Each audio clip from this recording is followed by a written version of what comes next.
Ya estamos en Facebook, aquí ya me salió. Ok, pues. Salam Assalamu alaikum. alaikum wa rahmatullahi wa barakatuhu.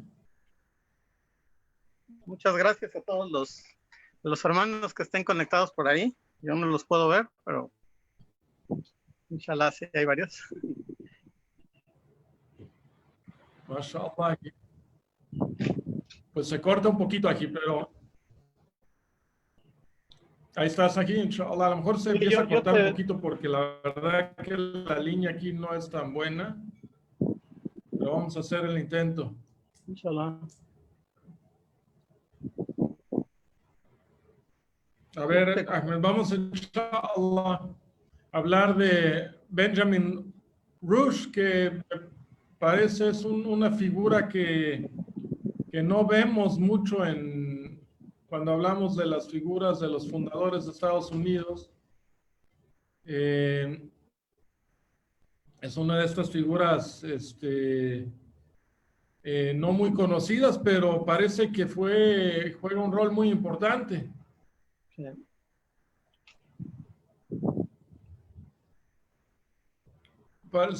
Se congeló, ahí ya estás, Ahmed, como que se congela de repente la imagen de este lado.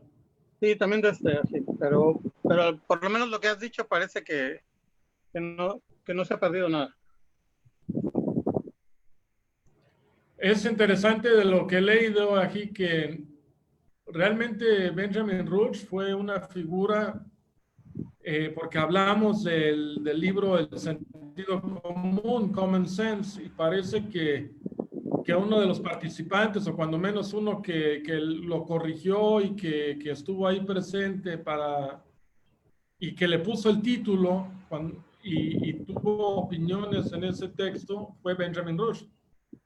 Una figura también interesante porque creo que yo presiento que él no era masón, era religioso de los padres, sus padres eran religiosos, si no me equivoco. Él fue el que ayudó para jalar a los Quakers, porque los cuáqueros no querían entrarle en Pensilvania, la población que era religiosa, muchas de ellas, y había el movimiento que no le querían entrar a la revolución, eran los religiosos, los Quakers, sobre todo, hazte cuenta los menonitas de hoy, que vas allá a las comunidades y los quieres jalar a la revolución, pues no le entran.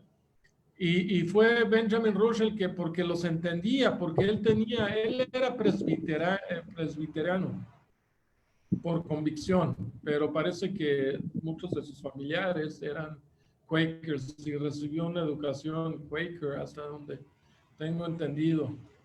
Y yo presiento, presiento que no era del grupo cerrado de las logias que seguramente atendían. Sin embargo, sí era amigo de Benjamin Franklin. Benjamin Franklin le prestó dinero, que parece que se lo pagó al final, pero se lo topó en Inglaterra y le dio para que se fuera a París, para conocer a París, y pues siempre quedó muy agradecido Benjamin Rush con Benjamin Franklin. No le caía muy bien George Washington, al parecer, criticó un poco a George Washington. Pero pues es de los que firmó la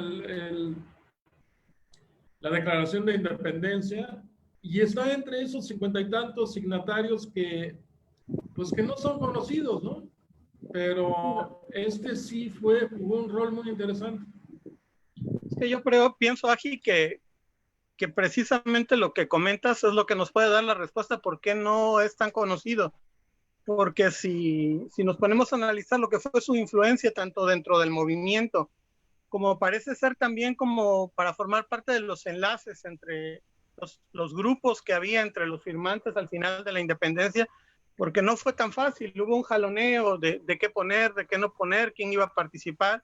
Y parece que él de alguna manera fue un enlace muy importante, pero pues lo que iba a comentar es que quizá la respuesta ya no las diste. ¿Por qué no es tan conocido? ¿Por qué no se le da tanta importancia cuando se hace los análisis de lo que se le llama la Revolución Americana? Y creo que precisamente es eso, que no formaba parte de ningún grupo masón y que de alguna forma tenía una ideología que se salía dentro de los límites de estas organizaciones, al punto tal de que hoy en día es una referencia para muchos grupos cristianos en los Estados Unidos que están empujando para que regrese la educación religiosa a las escuelas públicas en Estados Unidos, y lo tienen como referencia porque escribió mucho al respecto de él como cristiano, claro, pero de la importancia de la religión en la escuela. Bueno, este es un tema muy interesante ahorita, Ahmed, porque ahorita está de boga, ahorita está en el debate republicano-demócrata en Estados Unidos, si van a regresar a clases o no. Los demócratas están empujando muy fuerte a que ya regresen a clases, que no pasa nada. Perdón, al revés. Los republicanos están empujando que regresen a clases y los demócratas no. Los demócratas dicen que no, y está ahí el sindicato de maestros y están dando mucha lata, y los republicanos están acusando a los demócratas de estar influyendo a los sindicatos de maestros. Dicen que tienen ahí la mano metida. Pero yo creo que es buen momento para empezar a hablar del sistema educativo. A mí lo que me cae bien de Benjamin Rush es de que parece que tampoco es un teísta tan así como los de Hume. Hume parece que fue el que lo trató de endoctrinar más que otros, ¿no? Thomas Paine, Jefferson, Franklin y muchos de los masones, Voltaire, eran teístas, si no es que ateos, ¿no? Esta es una cosa que deberíamos de entrar a debate. ¿Qué tal?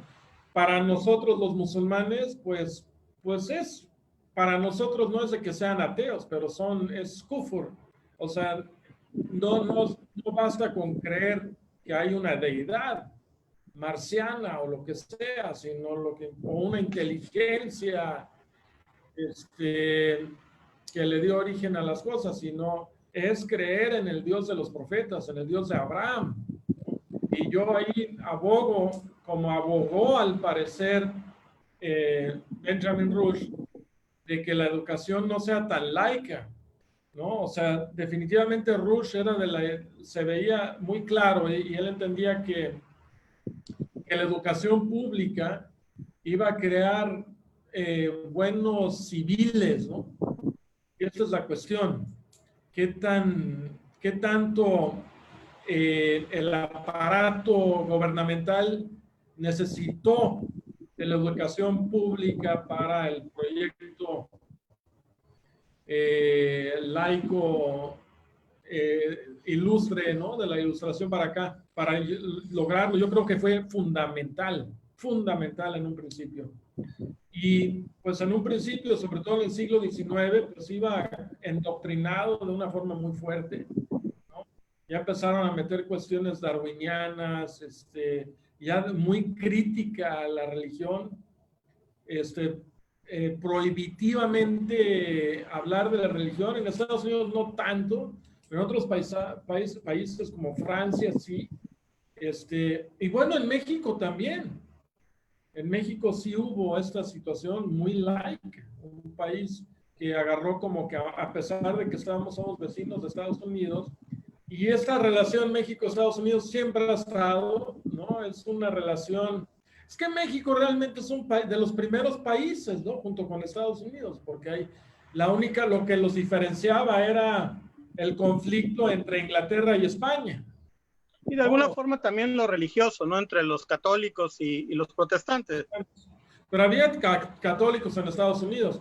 Yo creo que el trasfondo era de que pues la conquista mexicana era católica en nombre del catolicismo, y la independencia, o sea, fue al revés. O sea, los pilgrims o la gente que fue a Estados Unidos, eran religiosos, pero se estaban separando. No era esa cuestión, salvo con los indios, ¿no? Con los apaches y los cherokee. Ahí sí hubo una imposición de los pilgrims, pero no era una posición realmente del imperio inglés sobre pueblo, no era una cuestión imperial. En México sí. O sea, pero luego llegaron los frailes a como a bajarle un poco el problema. Pero creo que, o sea, México y Estados Unidos siempre hubo una relación muy antigua. Antiguamente hablando, pues el inicio del Estado moderno, ¿no? México fue,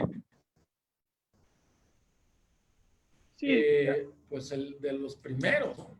O sea, puedes considerar Haití y algunas por ahí, pero México es un pilar en este proyecto de la Ilustración. y hay que entender que cuando comienza México, y vaya esto nada más para tocarlo, pero cuando comienza México hay precisamente ese conflicto de cómo nos vamos a organizar como país, independientemente de lo que fue el imperio, el primer imperio, el de Iturbide. Sí hubo durante todo el siglo XIX un debate en ese aspecto. Bueno, ¿cómo vamos a organizarnos? Como era la colonia, un poder central poderoso que distribuyera el poder a todas las provincias, o bien como los Estados Unidos, que son estados que se constituyen en un país durante un pacto federal, una constitución federal. La diferencia es que esta federación norteamericana se da auténticamente. Los estados realmente se reúnen para ver si se unían y formaban un país. El país ya estaba formado cuando México se constituyó como federación. Y ese tipo de detalles, esta copia de lo que era el sistema, el modelo norteamericano, hizo que no funcionara tan bien como funciona ya aquí en México. Pero regresando al tema de la educación aquí, fíjate que pues yo me traté de buscar un poco de contexto para concentrarnos en el discurso que va a ser la parte central, inshallah, de nuestra conversación, el discurso de Rush. Pues, ¿cómo era la educación antes de Rush? ¿Cómo era la educación antes de la República Norteamericana? Y yo me quedé muy sorprendido aquí buscando en un libro de un curso en español. Es un facsímil que tengo en PDF de más o menos mediados, finales del siglo XIX, como 1860 por ahí. Pero buscando el tema de la educación pública, me super llamó la atención que da el dato que en Massachusetts, 1647, ya la legislación de Massachusetts, porque acordémonos que los estados, aún dentro del dominio británico, siempre tuvieron mucha autonomía y por eso había mucha oposición también a la independencia, porque en realidad en el aspecto político, pues tenían autonomía y los colonos se reunían y arreglaban sus cosas. Bueno, para aterrizar el punto, en 1647 ya había una ley que decía que el Estado tenía que proporcionar educación pública a cualquier villa que tuviera más de 50 familias. Y va más allá, se establecen consejos, consejos municipales de educación que en realidad sobreviven hasta la fecha y todavía hoy en día los condados en Estados Unidos administran su educación pública, establecen cuántos maestros va a haber, y aún dentro del juego de lo que es la educación estatal, federal y municipal que también tenemos aquí en México, pues la verdad eso viene de muy lejos, viene muchísimo antes de la independencia y ya no digamos de la época moderna. Esto nada más para dar un poco de contexto a lo que es el tema pues, de la educación pública en Norteamérica, ¿no? Claro. Fíjate que hay una cosa muy interesante, Ahmed, y es que, o sea, nosotros como musulmanes no podemos decir independientemente de la religión porque es parte íntegra de nuestra vida, ¿no? Cuando menos claro, tratamos de que así sea, aunque vivimos en un mundo secular. Yo creo que sí ya empieza a, o sea, ya hay una enajenación tremenda, o sea, ya no es como antes. O sea, si por razones económicas se hizo la educación pública o para ser los buenos ciudadanos y para que apoyaran el proyecto nacional, si de trasfondo va la cuestión económica, el desarrollo, el crecimiento, la industria, ¿no? Porque esto iba a la par con el crecimiento de la industria. O sea, si empezamos a ver más allá de los fundadores de Estados Unidos, de los de estábamos hablando, Benjamin Rush era casi contemporáneo en nacimiento y en muerte de Jefferson, de Adams, eran casi de la misma camada, ¿no? A diferencia de Washington y Benjamin Franklin, que eran un poco sus mayores, ¿no? Sus mayores por 20 años, si no me equivoco, 15, 20 años. Pero sí eran como que los más respetados. Benjamin Franklin, pues el científico, que pues ya tenía poderío económico y tenía muy buenos contactos. Eso es lo que tenía Franklin, y como que un héroe en vida, ¿no? Pero hoy en día, hay muchas cuestiones debatibles del tema de la educación. Esta educación que ellos empezaron, esta educación estatal, yo creo que es muy cuestionable y es muy buen momento para cuestionarlo. Creo que se gasta muchísimo, todos los países gastan muchísimo, es uno de los gastos más fuertes para todos los países. ¿Qué tanto realmente está funcionando? ¿De veras está ayudando al pueblo a crecer económicamente? Aquí en México se gastan 1 billón de pesos, ¿no? Estamos hablando, o sea, un trillón gringo, o sea, 1,000 millones, o sea, 1 billón, pues, 1 millón de millones, o sea, más de 900,000 millones de pesos. O sea, para que nos demos, estaba viendo el Tren Maya, que todos hacen mucho ruido del Tren Maya, ¿verdad? Pues es un proyecto de 60,000 millones. La educación es de 1 millón, ¿no? O sea, para que no se confundan, es más de 900,000 millones, es más, ¿no? Pero pongámoslos en 900 para hablar de miles de millones, ¿no? O sea, 999,000 millones al año de pesos en educación, mientras que un Tren Maya, que se va a hacer en 6 años, va a costar 60,000 y dicen, no, va a costar, ahora ya va a costar 80,000.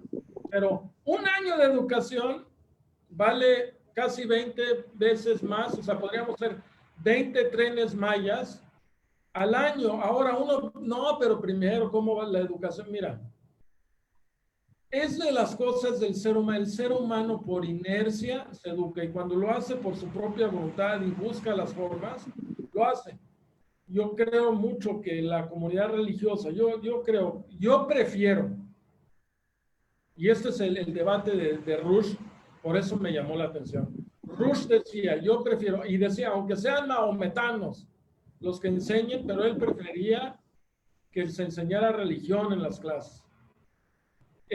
Yo prefiero que la gente vaya y aprenda valores abrámicos, aunque sea con judíos o con cristianos, a que aprendan valores seculares, porque no es lo mismo la moralidad de Kant o la moralidad económica, donde tú lo que te conviene haces y lo que no, no.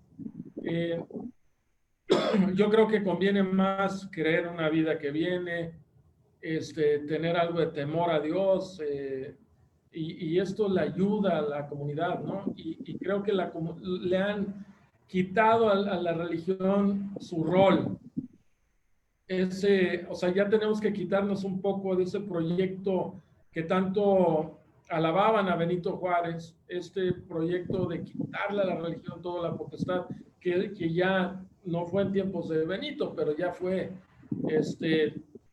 50 años después, donde se dio el boom y la guerra, ¿no? Donde pues, gente entraba y se defecaban en las iglesias, perdieron todo respeto, salieron un montón de leyes respecto a los padres, lo que sí, le quitaron todas las pertenencias a la iglesia, ¿no?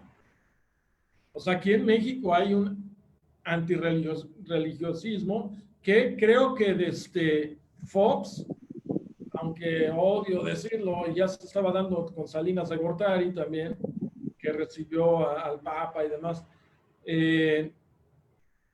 Ya empezaba como que México como que a volverse religiosa, a reconocer esa religiosidad del mexicano, que es el país católico, yo creo, más simbólico, ¿no? De los más simbólicos que hay en el mundo, ¿no? O sea, hay muchos fieles, como en Brasil, pero México tiene una historia católica,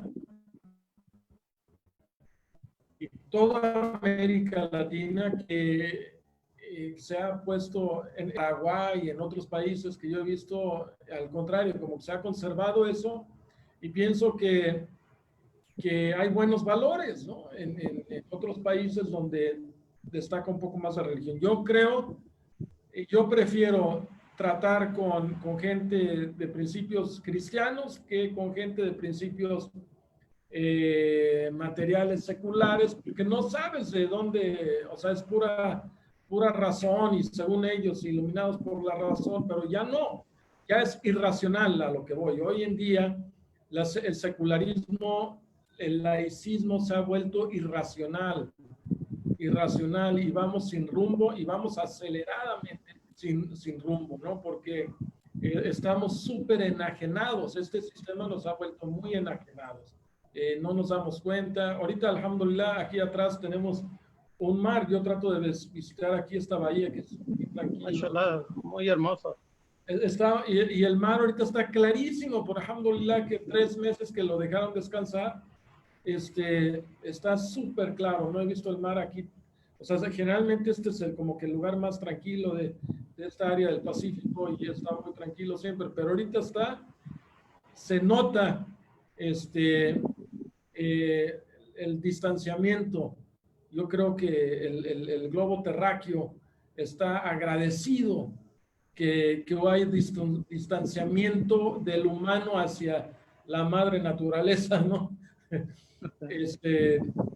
Bueno, y esto es islámico, no es de que le demos vida, es la parte de la creación de Allah, pero Allah nos dice en el Corán que el mundo se siente el peso del hombre, ¿no? Y sacará sus pesos. Ukhrijat afqaliha, sacará lo que le pesa encima, ¿no? Y sacará a los humanos, sacará en el día de la resurrección. Y pues nosotros creemos mucho que pues Dios nos hizo vicerregentes sobre este planeta y tenemos que cuidar de todo, ¿no? Todo el planeta es una responsabilidad, es una mana que se lo ofreció a los ángeles no lo quisieron y nosotros como humanos lo aceptamos. Y es una responsabilidad que no nomás implica nuestros correligionarios, sino todos, ¿no? O sea, el Islam sí de veras vela y pueden preguntarle a los judíos que los judíos encontraron un lugar de descanso en el mundo islámico donde cuando se promovía la educación islámica la gente sabía muy bien, los musulmanes saben muy bien que la ikraha fi din, no hay compulsión en la religión, siempre hubo buen trato. Cuando empezaron estos nacionalismos, es cuando realmente se desató el caos. O sea, muchos tienen los viejos argumentos de la Ilustración, como que si fuera la culpa de los religiosos, pero esos argumentos ya no son. Ya desde la Segunda Guerra Mundial, la Primera Guerra Mundial, muchísima más gente ha muerto en nacionalismo que en todas las guerras juntas. Sí, y desgraciadamente esto hay que remitirnos incluso a tiempos de Rush. Rush, como comentábamos, él hace una defensa muy firme de la importancia de que es la religión en la educación, al grado tal que ese fue su argumento para convencer a los legisladores de que tenía que instaurarse la educación pública. Pero dentro de lo que dijo, primero que nada en este discurso, es de que había demasiados extranjeros en Estados Unidos y que por medio de la educación pública se tenía que establecer que ahora sé que hacer inception en todos los estudiantes para que entrara en ellos el perjuicio hacia el extranjero y de esa manera se empezara a constituir la idea de Estado-nación respecto a Norteamérica. Y entonces un argumento que es religioso empieza a disiparse cuando se quiere ya establecer la educación ya no como una manera de adoctrinar a los estudiantes, y él lo vio con mucha visión, o sea, esa es la manera. O sea, sí, perdón. Creo que te congelaste.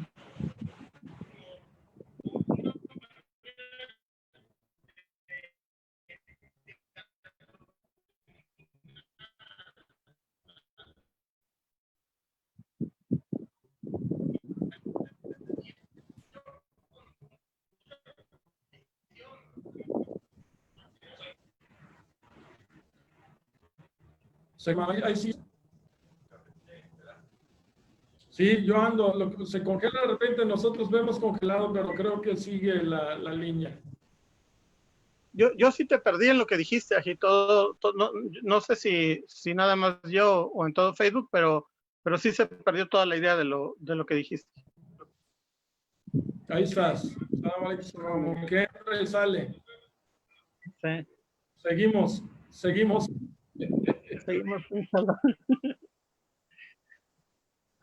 Sí, la verdad que, bueno, quisiera también precisar que lo que comentaste de que prefieres una educación, porque comenzaste hablando de Rush.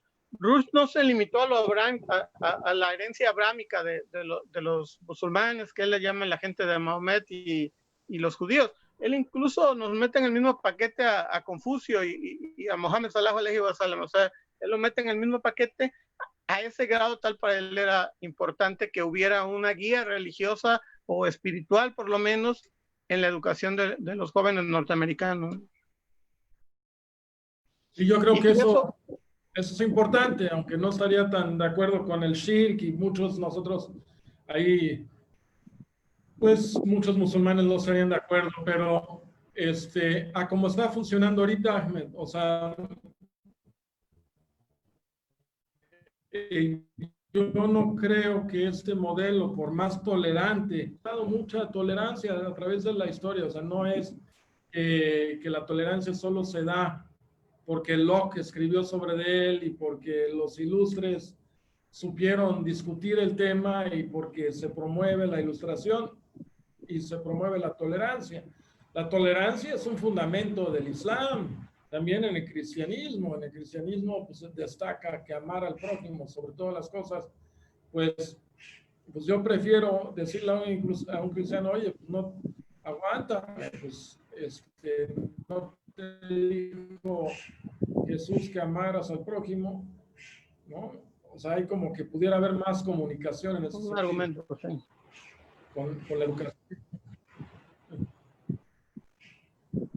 Sí, es un tema y a lo mejor sí valdría la pena pues segmentarlo por regiones o por países. O sea, yo creo que, por ejemplo, el caso que nos platicabas de México es muy específico. O sea, la historia de México y los movimientos de la ilustración que en buena medida se inspiraron en Estados Unidos, aunque principalmente en Francia, pues tienen que ver un poco también con esa reacción a lo que era una iglesia que en ese aspecto sí se separa un poco de las otras religiones cristianas, en el sentido que no es tan tolerante, que considera la necesidad de establecer una religión única y quien se salga de ahí, pues incluso colocarlo fuera de la ley, ¿no? Es un tema interesante porque la reacción nos llevó a donde estamos ahorita. Sí, pues yo creo que hay que revisar este tema de la educación pública, que no solamente implica la educación pública, sino el programa de educación a nivel Estado. Ahorita que estamos en una situación donde estamos viendo que pudiera ser un foco de infección, ¿no? Podría, no solamente esa cuestión del foco de infección, pero es una cuestión que ya pudiera peligrar la salud pública. Pero más que eso, es una cuestión de qué es lo que están aprendiendo realmente en las escuelas. ¿Qué tan motivados están saliendo de las escuelas, no? O sea, la educación para nosotros los musulmanes, Allah dice, ¿acaso son iguales los que saben a los que no saben? يرفع الله الذين آمنوا منكم والذين أوتوا العلم درجات. Allah levanta a los que tienen fe y a los que tienen conocimiento, darajat, niveles, ¿no? Nosotros creemos que el buscar el conocimiento, el buscar la ciencia, fíjate que hoy en la mañana amanecí, alhamdulillah, pensando en un tema de la ciencia. O sea, realmente la ciencia te acerca a Allah subhanahu wa ta'ala. Hay muchísimas cosas, ¿no? Estuve contemplando de cómo el sol y la luna, digo, el sol estando a tantos miles de kilómetros, y la luna a tan solo como 80,000, ¿no? No me lo kilómetros. sé, pero sí mucho más cerca. Cubre el disco solar, ¿no? Perfectamente el disco lunar cubre el disco solar de manera perfecta, ¿no? Nuestra atmósfera, las cantidades, la luz UV, todo lo que necesitamos, y con poquito que se modificara, el agua que tenemos, todo está como que, subhanallah, a la precisión, ¿no? El ADN, tantas cosas que vemos en este mundo que son precisamente una prueba de que el Dios de Abraham, no cualquier invención humana, sino los mensajeros venían diciendo esto desde el principio, y es el mismo mensaje, y ese es el que creemos como musulmanes que debemos retomar, y esperamos que algún día, y creemos que efectivamente algún día los cristianos, los judíos y los musulmanes estaremos en el mismo bote, y entenderemos finalmente, reconoceremos a Jesús como el Mesías, ¿no? Y habrá paz en el mundo, tanto la paz que va a jugar con el lobo, va a jugar con la oveja, ¿no? Esto lo creemos, esto es lo que los judíos han dicho y los musulmanes han dicho. Y creemos firmemente en esto. Entonces, esta educación religiosa la hemos perdido, ¿no? Los musulmanes, Allah dice en el Corán,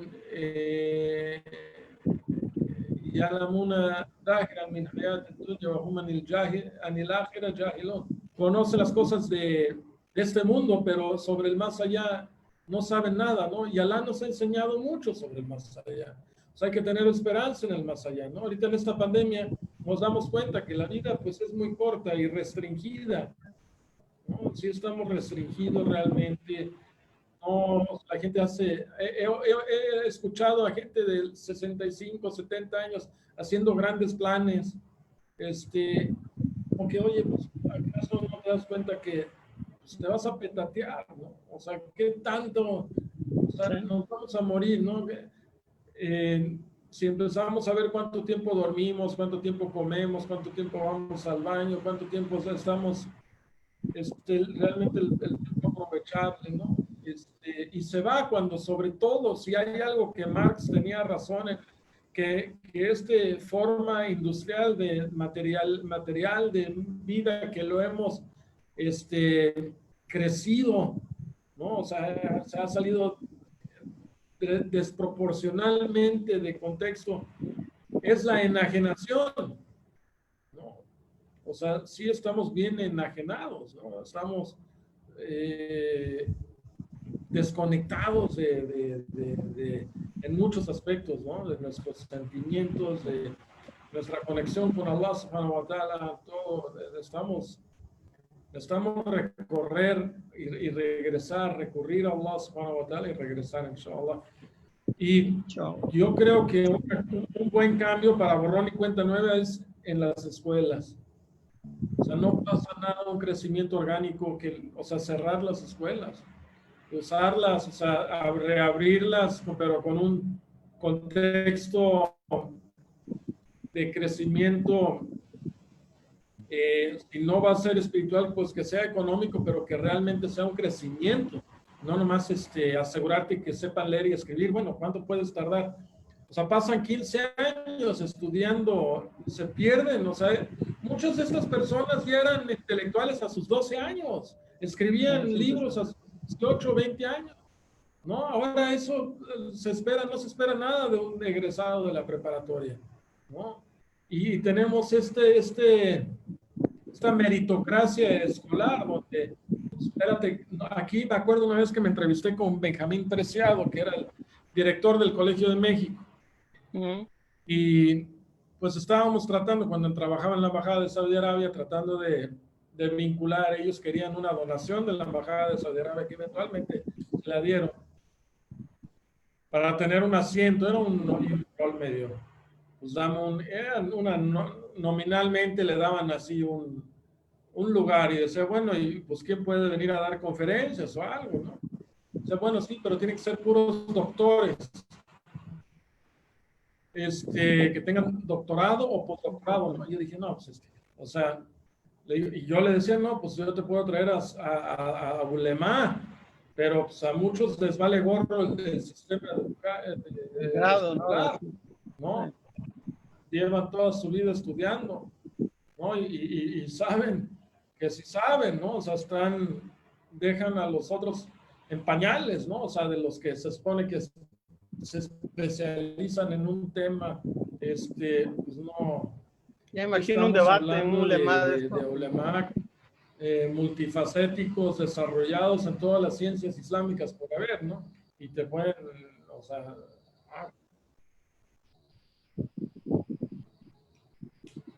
perdón, Creo ya me se cortó imagino ahí, Ahmed. que se cortó, sí, un debate en uno de estos ulemas, uno de los doctorcitos estos, orientalistas, ¿no? A ver cómo sale. Pues sí, es que a veces Ahmed se sale un poco porque lamentablemente en el mundo que estamos hoy, pues los ulema también, sobre todo en aquellos lugares donde existen estos modelos seculares, pues los ulema crecen en una enajenación también del contexto real en el que vivimos, ¿no? O sea, se separan, dejan de ser líderes y los mandan ahí, como que a veces suele pasar en Egipto, mandan al más, quizá al religioso, pues tú vete a estudiar al Azhar, y al que le ven más promesa, pues tú vete a estudiar administración de empresas o tú trata de ser doctor pues ahí como que los van segregando y pues de la Universidad del Azhar, ¿qué se puede esperar honestamente? O sea, si viéramos, si estudiáramos a fondo, yo sé que va a haber egipcios, no, veámoslo como es, ¿no? Absolutamente la realidad del sistema educativo, lo que está saliendo de la... No da para mucho, siguen con argumentos teológicos de la época de Ibn Taymiyyah, ¿no? Siguen con esta retórica del Kalam y argumentos, o sea, ya estamos con otros... Ya superados hasta por los sacerdotes que tienen, te saliste un ratito aquí. Ya superados hasta por los sacerdotes escolapios que dan clases, ya se salieron de eso, ya ellos no están en ese tema. Y el tema de Lázaro, pues son hechos claros que nadie te puede negar. Durante el gobierno de Al-Nasser, él secularizó esta universidad y hasta la fecha sigue como una universidad secularizada que depende del gobierno egipcio, que no es religioso.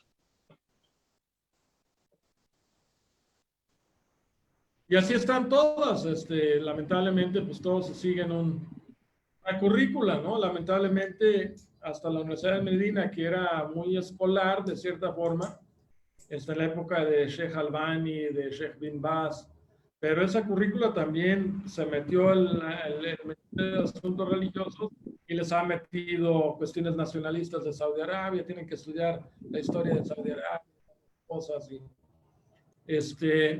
Y empieza también un poco de secularización oculta, ¿no? Vaya, no lo hablan así lo que quieran y no llegan a negar cosas de la Sharia, ¿no? Pero tampoco las promueven, tampoco hablan mucho de aspectos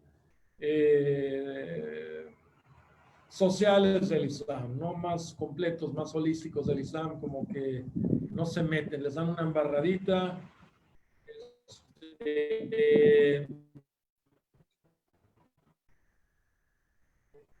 O sea, deberían de enfocarse más en cosas del aquí a la otra, pero también eh, calidad, que entienda la economía, que entienda la política, que entienda la situación en la que vivimos, para que empecemos. Creo que te saliste, se estaba cortando. Voy a intentarme hacer que entres de nuevo. Es que me estás viendo, hermano. Sí, ya estás de vuelta. Se va. Sí, te fuiste completamente. Está yendo y viniendo. Se está también ensuciando un poquito el sonido de lo último que estabas platicando. No sé si a mí me escuchas bien, Aji. Ok, Ahmed. Pues bueno. Sí, aquí yo te escucho, te oigo.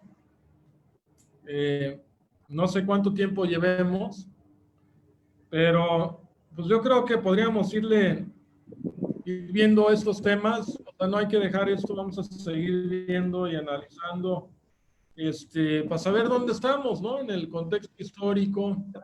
O sea, el ser humano existe y no podemos aislarnos porque lamentablemente nuestra comunidad lo último que ha hecho es aislarse, ¿no? Y no estoy hablando de la pandemia, ¿no? O sea, ojalá y de cierta forma el mundo musulmán, que es casi más de una quinta parte del mundo, se hubiera aislado un poco y hubiera mantenido sus valores intactos, pero no, o sea, se ha asimilado todo el paquetito y más, ¿no? Y sin necesidad, porque nosotros no tenemos esa herencia de la Ilustración. O sea, el Islam como civilización no pasó por esas etapas que explican por qué surgió la Ilustración. O sea, el desarrollo, la evolución de la civilización en el Islam fue por otro lado y no cayó en estas contradicciones. Desgraciadamente lo hemos asumido, y estoy hablando del siglo XX para acá, no tiene tampoco mucho tiempo, en que a raíz de los movimientos, sobre todo independentistas, de los lugares que había conquistado las potencias europeas, fue que se empezó a asimilar, a permear esta idea de valores, ¿no? Pero yo lo que quiero enfatizar es que no teníamos por qué, el Islam no tenía por qué, porque no pasó por ese proceso. Lo que platicábamos en México, en el mismo Estados Unidos, se entiende por qué pasaron estos procesos en Europa, en Francia, porque sí hubo en algún momento de un extremo a otro, pero en el Islam esta evolución no se dio, y aunque sí hubo gobiernos opresores, pero de alguna forma no se tocaba la religión en ese aspecto, ¿no? Tuvimos otras pruebas, sí, otras finas, pero por otro lado, ¿no? Creo que... Oye, cambiando de un poco, porque estaba yo pensando en la secularización del mundo islámico, porque también se dio de forma fuerte y justo se dio con una de las figuras más seculares de la historia musulmana, fue Ataturk, ¿no? Y ahorita está un tema muy interesante y es la declaración de Erdogan de que ahora ya pues ya es la mezquita de Hagia Sofía, ya es una mezquita. Y pues, mashallah, alhamdulillah, yo argumentaba y he hecho un par de pláticas porque creo que, bueno, si se iba a hacer todo un show, pues pudiera ser como que para alivianar un poco a los griegos ortodoxos que han mostrado, los dos lados, tanto el griego como el ruso, han mostrado mucho odio hacia el Islam en muchos tiempos de la historia, ¿no? Tanto en Crete como en Malta, y yo he viajado a varios países y he recibido, de hecho no he recibido algo positivo de cristianos ortodoxos, de los que he conocido. Todos tienen muy presentes el Islam y no hablan positivamente de ellos, ¿no? O sea, he hablado con un serbio, por ejemplo, luego sacaba la cuestión de que es que nos robaban a nuestros niños, los turcos, y hay mucho, o sea, siempre andan, y hay algo, ¿no? Hay algo de cierto ahí también, ¿no? Porque sabemos que la guardia otomana, ¿no? Pues los castraban, ¿no? Y hacían esta parte de otra casta y demás. aunque hubo griego ortodoxos, o sea, hubo gente del Caucasio, que eran blancos, que apoyaron mucho a los mamlucos en Egipto, ¿no? O sea, los turcos y los caucasios, como que ellos eran esclavos, de hecho, y pelearon juntos, pero la gran mayoría de los griegos ortodoxos no piensan muy bien. Entonces yo había dicho pues, que hubiera sido un buen gesto, no se pierde mucho. Y pues ten tus piedras, ¿no? O sea, nosotros no dependemos de eso. Como religiosos, pues tenemos nuestros lugares sagrados, la Meca, Medina, Jerusalén, pero bueno, no se dio, entonces hizo la declaración y dijo, ya es mezquita.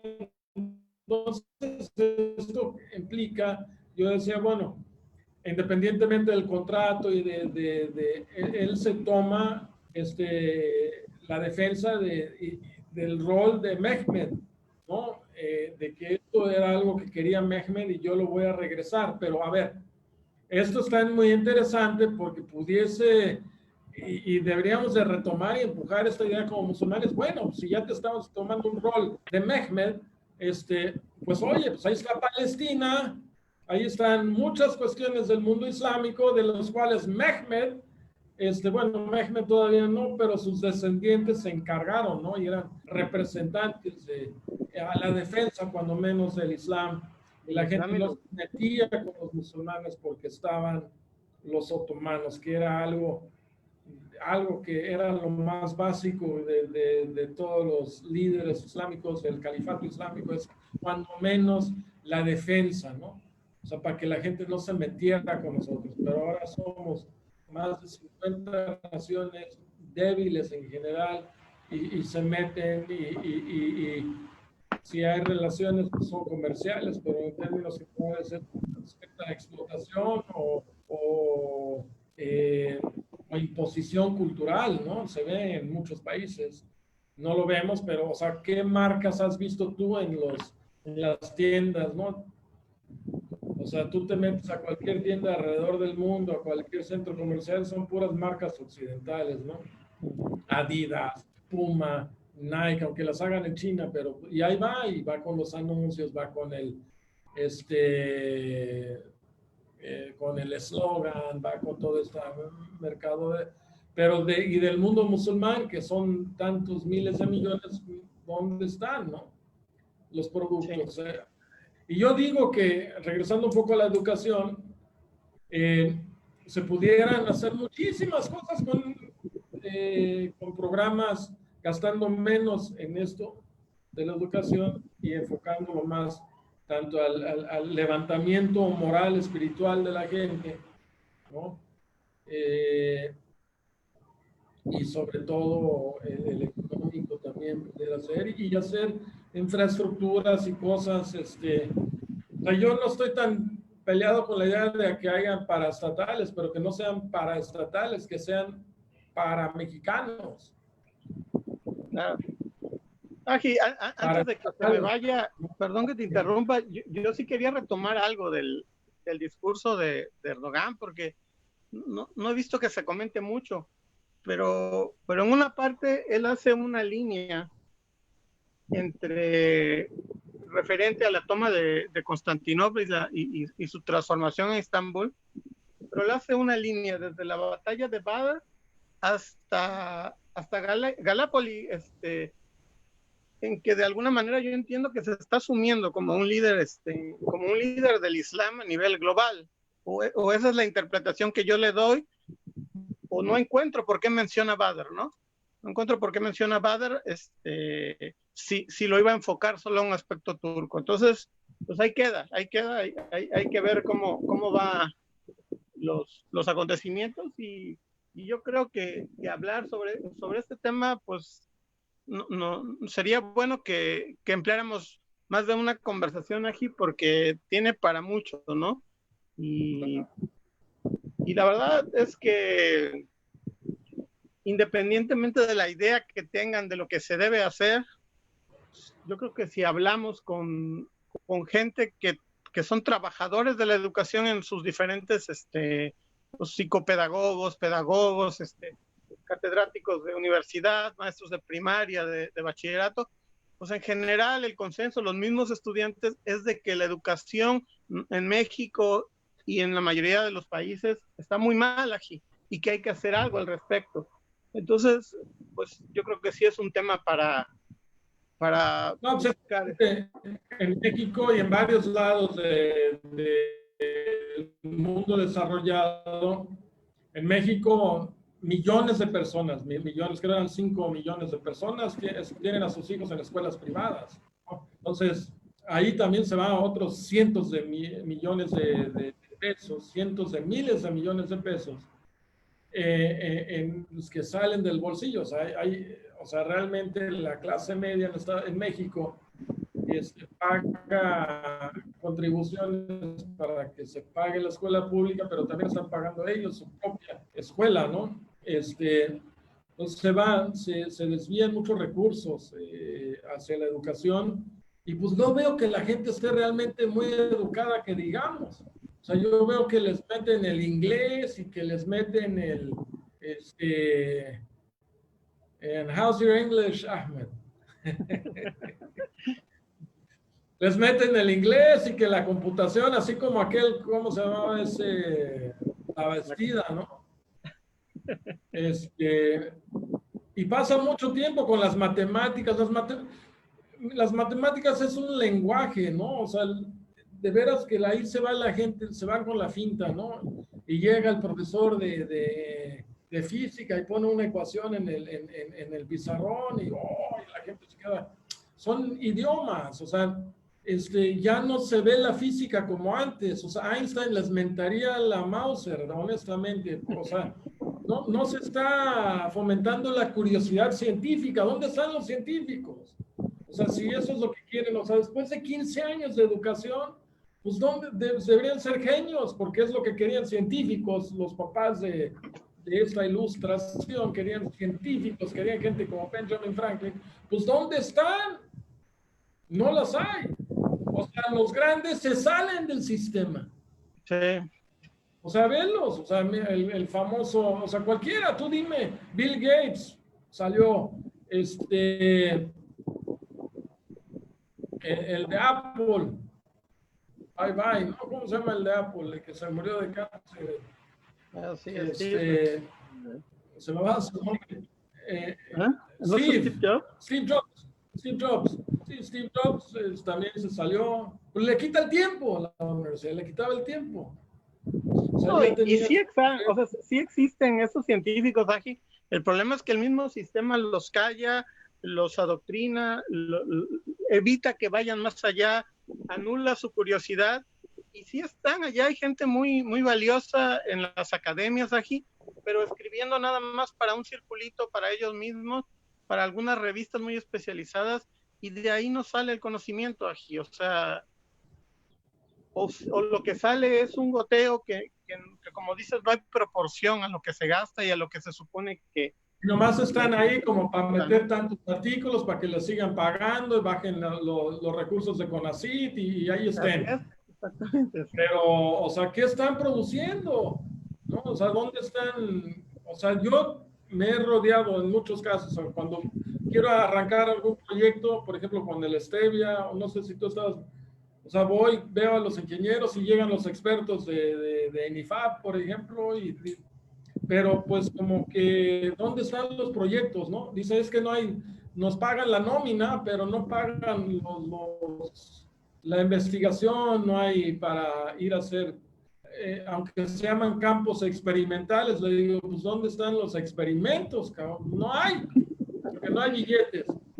Pero en cambio gastamos 1 trillón de pesos en educar a estos mocosos al año.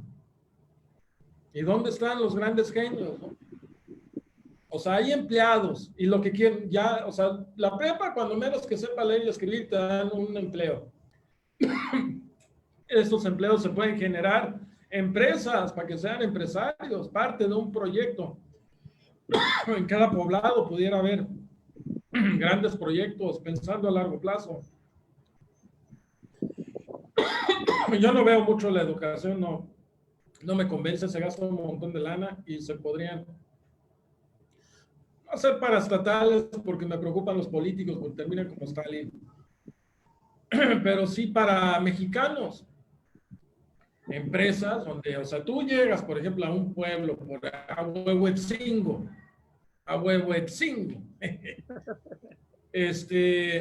ahí, bueno, ahí llegaron y les pusieron una tostadora, ¿no?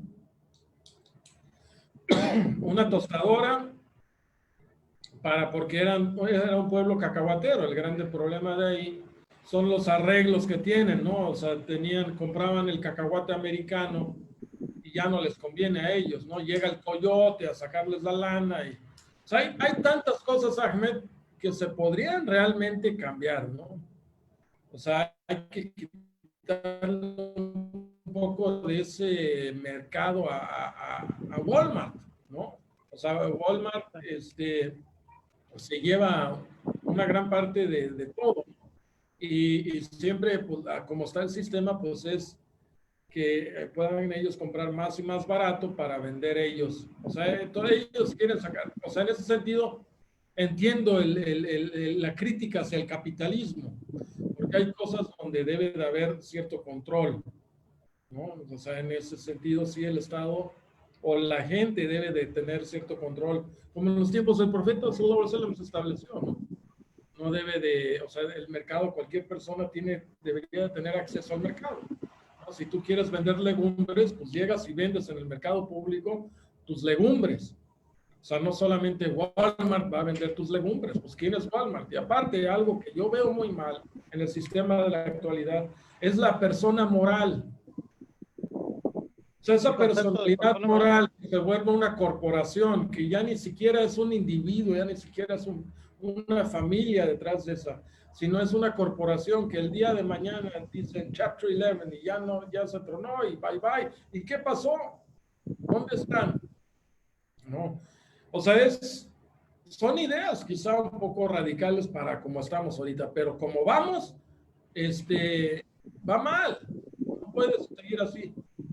Yo creo que hay que aprovechar, los recursos de Allah son extensos, los hay, pero tampoco los hay o sea, hay que ganarnos la baraka de Allah subhanahu wa ta'ala, ¿no? Hay que ganarnos la baraka y a lo mejor... No hay que desperdiciar el agua aunque vivamos a la orilla de un río, subhanallah. Entonces, por muchos recursos que hay, si nos ponemos a dilapidarlos, pues se pierde mucho, ¿no? De bendición y de progreso.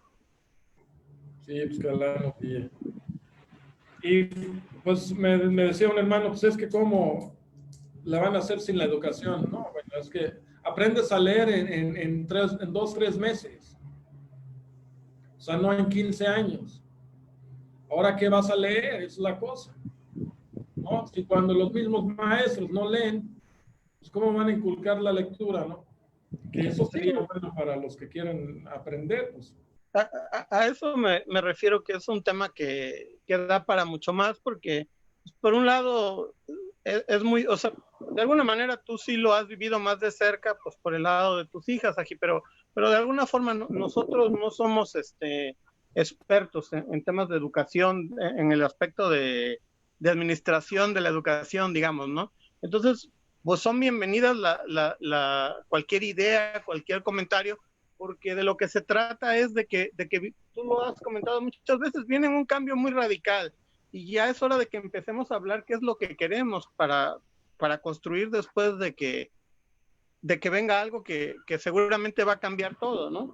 Y no seamos simplemente espectadores de lo que va a pasar.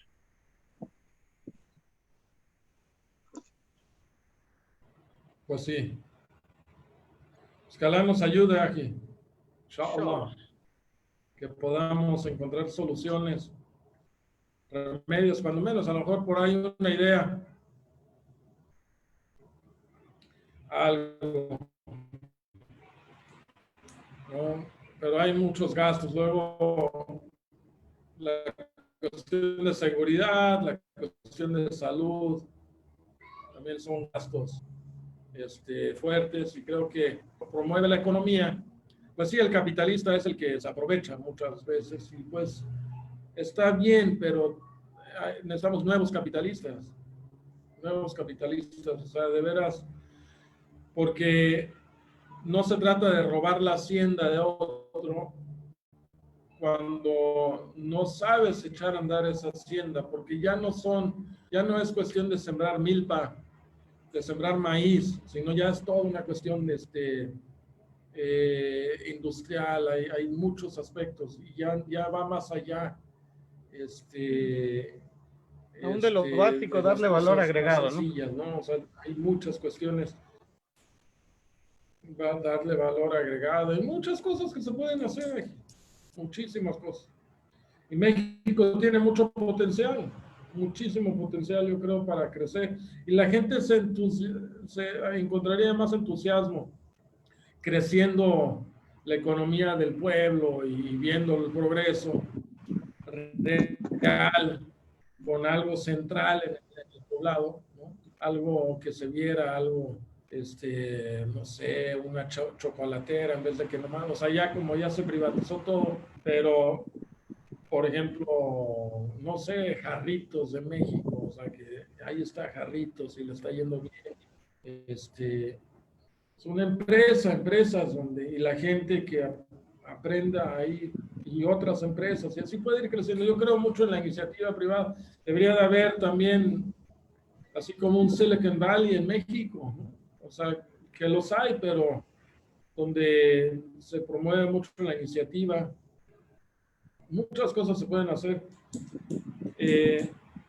alternas, porque no se puede hacer el sistema educativo, aparte de todo el costo, aparte de, también quita, porque pues te roba a tus hijos, ¿no?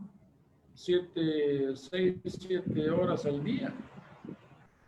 Te Y robo, pues a muchos les parece bien porque tienen, se los guardan, ¿no? o sea, a muchos les parece bien porque pues, hay a sus hijos mientras ellos se van a la chamba, ¿no? Pero si estuvieran muy bien los salarios, pues no tendrían que trabajar las mujeres. Y ese es otro tema. Bueno,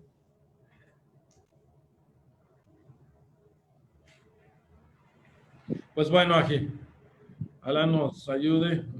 Subhanakallahumma wa bihamdik, ashhadu an la y ilaha aquí, illa anta. Pues que Alá nos ayude aquí. Vamos a seguir viendo varios de estos temas, ¿no, Ahmed? Ahí nos mandamos un mensaje a ver qué más. ¿Estás viendo tú lo de los manuscritos del Mar Muerto? sí, Es está un tema bastante interesante interesante. aquí, ahí échale Pero una. yo creo que hay que mantenernos.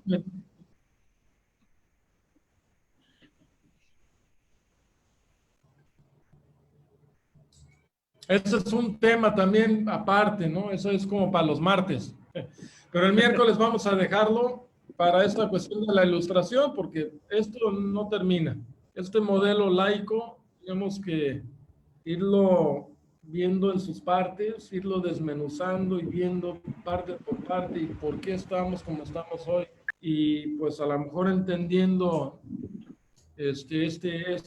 aquella revolución podemos entender a la que estamos entrando, porque estamos entrando, pero estamos entrando en una revolución ahora muy caótica, como que sin causa, puro descontento, pero no hay nada de contento, no hay nada de ilusión, no hay nada de ahora esto sí va a funcionar y toda la gente contenta por ello, y no.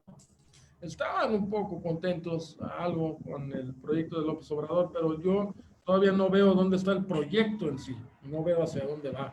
Pero pues eso es algo muy a nivel nacional, pero para mí siento que es parte de lo mismo, no muestra gran cambio que digamos. Pero sí creo que fue algo bueno para México en el sentido de cuando menos pues está dando el cambio por las buenas, porque en otros lados se puede dar el cambio por las malas, golpes de Estado, descontentos en las calles, y aquí cuando menos en México, pues la gente está pues, tranquila, ¿no? Sí, inshallah, así siga. Alhamdulillah. Inshallah, inshallah, que México se vuelva un ejemplo allí. Pues, tiene Ahorita que lo bueno salir. es que mucha gente está dejando de chupar. Lázaro Cárdenas hizo un decreto, ¿no? Habrá sido porque era la misma época de Al Capone, ¿no? Yo creo O sea, él en su pueblo que más bien de prohibió el chupe, ¿no? lo que pasó un poco es que había una especie de moralismo que no era religioso y en algunos aspectos fue positivo. Yo no, sobre todo lo que se atacó mucho y desde la ilustración en México fue el juego ágil. El juego fue prohibido durante muchos años, ya regresó hasta el siglo XXI, ¿no? Porque fue un problema en realidad, tanto como el alcohol, ¿no? Bien lo dice Alá en el Corán, ají, y se dieron a nivel regional situaciones interesantes en Tabasco, ají, hubo pues había cierres violentos de cantinas, ¿no? Desgraciadamente también cerraban y quemaban iglesias. Y, y en la misma revolución con Pancho Villa, igual él fusilaba a su soldado que encontraba borracho y llegaba, tomaba una población y lo primero que hacía era cerrar cantinas. Lo que pasa es lo que hemos hablado varias veces. Fueron movimientos que en realidad no tenían un propósito real. Y eso es lo que los diferencia y por qué acaban siendo pues muy efímeros y muy sin ninguna consecuencia, porque no hay un propósito más allá. Creo que ahora sí ya te fuiste. Ajá. No sé si sigo en vivo. Voy a ver si puedo incorporarte. Ya te escucho. No te veo